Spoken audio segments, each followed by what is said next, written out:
You are welcome to the first lesson in this mini course, An Understanding of Leadership. In this lesson, we will look at the following. 1. A simple definition of leadership. 2. Context of leadership. 3. Roles of leadership. 4. Psychology of leadership. And 5. Nature and scope of leadership. So, let's take a look at them one after the other. A simple definition of leadership that suits our current purpose is: leadership is the art of motivating or influencing a group of people to act toward achieving a common goal. 3 things immediately come out from this definition. 1. Leadership involves influencing a group. 2. Its essence is to help the group fulfill its goals. 3. Therefore, leadership exists in and for a group. What then is the context of leadership? This implies that leadership operates within the context of a group. Its essence is fulfilled in the group and for the group. What are the basic roles of leadership in this context? In practical terms, leadership performs 4 basic roles. These are vision. It develops new or re-inspires old vision for the group. 2. Strategies. It evolves strategies to realize the vision. 3. Aligns people and other resources with the vision and strategy through communication, politics, and so on. 4. Motivation.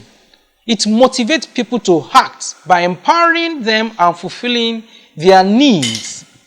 There is a mindset or an orientation or psychology that makes leadership perform these basic functions. So what is the psychology of leadership? Let's look at Jesus Christ as a case in point. With 2.4 billion followers under his influence today, he is without doubt a great leader. What might be considered as the psychology of leadership is aptly captured in his statement in the Gospel of John, chapter 10, verse 10b. It says, "But I have come that they might have life and that they may have it more abundantly."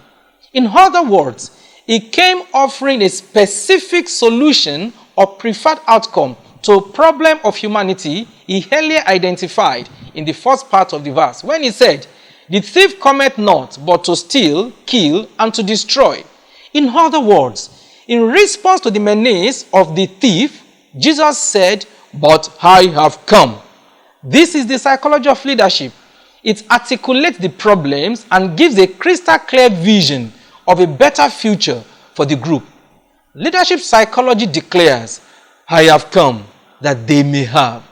So, leadership's acts continually pulsate with the question, what have I come that this group might have? What legacy am I to bequeath to the group? Hence, leadership psychology is first, what solution have I come to provide for which problems of this group? Having understood this, let's look at the nature and scope of leadership. In its pure state, leadership is neutral. It's neither good nor bad. Excellent leadership could be exercised successfully for bad intent and outcome. We have many examples of this in history, regrettably. Adolf Hitler leading Nazi Germany. On the other hand, poor leadership could be exercised with good intent and dismal outcome. In the best of situations, leadership is successfully exercised for good intent and outcome. A case in point is Abraham Lincoln leading the United States of America through the Civil War.